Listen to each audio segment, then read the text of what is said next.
त्यातल्या आमच्या सर्व शिक्षक बांधव भगिनींना नमस्कार. बघा, आपल्या व्हिडिओच्या खाली एक कमेंट होती की व्हिडिओ दिसत नाही. एक तर सरांच्या नेटवर्कचा काहीतरी इश्यू असू शकतो आणि एक गोष्ट आवर्जून तुम्हाला हा व्हिडिओ बनवून सांगण्याचं एक कारण आहे की व्हिडिओची स्क्रीन चमकत आहे, म्हणजे थोडीफार ती चमकत असेल सुद्धा. आता ती का चमकत असेल याचं सुद्धा मी तुम्हाला काही स्पष्टीकरण देणार आहे.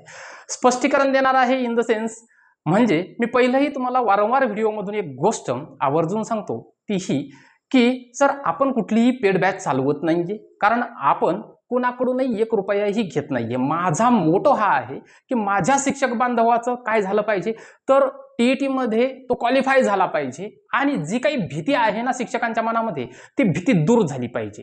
तर आज हा व्लॉग मी का बनवत आहे माहित आहे की व्लॉगिंग हा विषय आपला नाहीच आहे, पण मात्र कुठेतरी एक गोष्ट तुमच्यापर्यंत पोहोचणं गरजेचे आहे की हे सर नेमके आहेत कोणते, नेमके हे युट्यूबला कधी दिसले नाहीत. तर एक गोष्ट इथं काळजीपूर्वक लक्षात घ्या की आपण फिजिकलमध्ये आमच्या मॅडम क्लास चालवतात आणि दुसरी गोष्ट ही आहे की आपल्याला विद्यार्थ्यांची विषयी खूप तळमळ आहे. विद्यार्थ्यांविषयी तळमळ आहे म्हटल्याच्या नंतर विद्यार्थी जे काही नवोदयची तयारी करतात किंवा स्कॉलरशिपची तयारी करतात, या विद्यार्थ्यांना युट्यूबच्या माध्यमातून आपण मागच्या वर्षी लाईव्हमध्ये फ्री ऑफ कॉस्टमध्ये मार्गदर्शन केलेलं होतं. आणि हे जे काही 8-10 दिवस आहेत ना, या 8-10 दिवसामध्ये मी एक मनामध्ये एक गोष्ट ठाण मांडली की चला आपण टीईटीचं सुद्धा असंच लोकांना देऊयात म्हणून.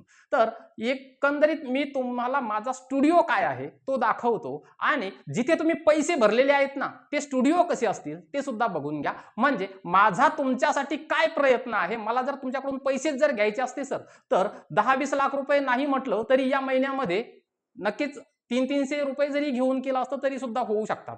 पण मात्र माझा स्टुडिओ काय आहे आणि माझा मोटो काय आहे हे या व्लॉगच्या माध्यमातून मी तुम्हाला सांगण्याचा प्रयत्न करणार आहे. तर सगळ्यात महत्त्वाची गोष्ट ही आहे की आपल्याला काय करावं लागतं, तर सगळ्यात महत्त्वाचा अभ्यास करावा लागतो. आणि अभ्यासासाठी काय पाहिजे सर आपल्याकडं, तर पुस्तकं पाहिजेत. आता पुस्तकं जी आहेत ती आता आपण बघून घेऊया थोडीशी. मी माझे तर दोन्ही सुद्धा पेपर जे आहे ते क्लिअर झालेलो आहे. पण हे जे सगळं चालतंय ना, हे दिवसभरामध्ये, तर हे दिवसभरामध्ये हे तुमच्यासाठी करावं लागतंय. बघा, ह्या सगळ्याच्या काही गोष्टी आहेत. आता माझा हा विषय आहे की मला असं वाटतं की प्रत्येक विषयाचं घेतलं पाहिजे. पण सध्याची परिस्थिती काय आहे की सगळ्या काही गोष्टी मला एकट्यालाच कराव्या लागतात, बाकीची कामं सांभाळून सुद्धा. तर माझा हा मोठा आहे की जे आहे ते व्यवस्थित डिलिव्हर झालं पाहिजे. आता हा झाला आपला पुस्तकांचा विषय. म्हणजे मला तुम्हाला गणित जरी द्यायचे असले ना सर, तर एका पुस्तकातून नाही, वेगवेगळ्या पुस्तकातून. आणि हे बघू शकता तुम्ही की तुम्हाला जे काही डिलिव्हर करतोय ना मी, ते स्वतः अगोदर सगळ्या काही गोष्टी मला त्या कराव्या लागतात, हे तुम्ही बघू शकता. बघा, त्यानंतर आपला जो बोर्ड आहे सेन्स बोर्ड, तर तो हा सेन्स बोर्ड आहे आपला. म्हणजे यावरती आपण काय करत असतो की यावरती सगळं प्रेझेंटेशन बनतं. यावरती आपलं प्रेझेंटेशन बनत असतं. म्हणजे जे मोठमोठाले क्लासवाले यूज करतायत तेच प्रेझेंटेशन आपल्याकडे सुद्धा आहे. आणि राहिला विषय स्क्रीन चमकण्याचा, तर स्क्रीन चमकण्याचा जो विषय आहे त्या संदर्भामध्ये आता मी तुम्हाला काही गोष्टी दाखवतो. बघा, ज्या वेळेला व्हिडिओ शूट करायचा असतो ना, त्या व्हिडिओ शूटिंगमध्ये काय करावं लागतं की लाइटिंग सिस्टीम जी आहे ती पद्धतशीर करावी लागते. आता आपली लाइटिंग सिस्टीम बघून घ्या. म्हणजे जिथे मी स्वतः राहतो तिथे लाइटिंग सिस्टीमची व्यवस्था बघून घ्या एकदा. बघा, ही आपली आहे लाइटिंग सिस्टीम. इथपासून मी सुरुवात केलेली आहे आणि सगळं जे आहे ते तुमच्या लक्षातच येत असेल. ही आपली लाइटिंग सिस्टीम आहे सर. म्हणजे जे आहे ना तेच आहे. तुमच्या घरात तरी मला असं वाटतं की चांगले खूप सारे लाईट असतील. 1 लाईट, 2 लाईट आणि 3 लाईट, एवढ्या लाइटिंग सिस्टीमवरती. कारण आपण काय केलेलं आहे, जे आपलं आहे त्यातच आपण बनवलेलं आहे. या सगळ्या बाजूला एकदा मी तुम्हाला फिरून दाखवतो. इथे तुम्हाला कुठलाही एसी वगैरे काहीही दिसणार नाही सर. एकदा सगळं बघून घ्या. इथे एसी नाहीये. हे झुंबर आहे ते आमच्या मॅडमने घरी बनवलेलं झुंबर आहे. बघा, आता इथे तुमच्या लक्षात येत असेल हा काही व्हिडिओ दुसरीकडे काही शूट झालेला नाहीये. तर हे जे आहे हे आपलं काय आहे, हे आपलं जिथे मी सध्या राहतो तो रूम आहे. म्हणजे हा काही माझा स्वतःचाही नाहीये. आम्ही इथे सध्या रेंटने राहतो. माझं घर वास्तवात दुसरीकडे आहे. हा आहे आपला ट्रायपॉड, हे लक्षात घ्या. हा आहे आपला ट्रायपॉड.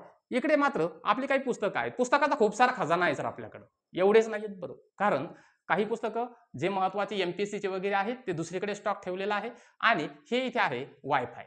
बघा, म्हणजे हा वायफाय जो आहे, या वायफायचं रिचार्ज आम्ही स्वतः आमच्यासाठी म्हणून करत असतो आणि ज्या ज्या वेळेला व्हिडिओ बनवायचे त्या त्या वेळेला अपलोडिंगसाठी आम्हाला वायफाय हा यूज करता येतो. तर बघा एकंदरीत या पद्धतीने या सगळ्या काही गोष्टी ॲडजस्ट कराव्या लागतात आणि मला असं वाटतं की जे काही मोठाले क्लास आहेत ना, या मोठाल्या क्लासमध्ये जी काही मोठाली लाइटिंग असते ना सर, या मोठ्याल्या लाइटिंगमध्ये तुम्हाला व्हिडिओ छान छान दिसत असतील सुद्धा, मग तिकडे तुम्हाला जे काही नॉलेज मिळतंय ना ते लाइटिंगमुळे मिळतं की कशामुळे मिळतं हे सुद्धा सांगा. आणि नक्कीच आपण जे काही डिलिव्हर करतोय या सगळ्या गोष्टींपासून आपण जे काही डिलिव्हर करतोय हे एवढ्या सगळ्या लोकांना आवडत आहे. कदाचित त्यांना ही चमकलेली जी काही स्क्रीन आहे ना सर, ही चमकलेली स्क्रीन सुद्धा त्यांनाही दिसत असेल, पण त्यांना ही गोष्ट ते लोक जाणून आहेत. कारण मी एक जिल्हा परिषदेचा शिक्षक आहे सर, मी करोडपतीच्या घरामध्ये नक्कीच माझा जन्म झालेला नाही. तर एवढंच बोलतो आणि इथे थांबतो. जय हिंद, जय महाराष्ट्र.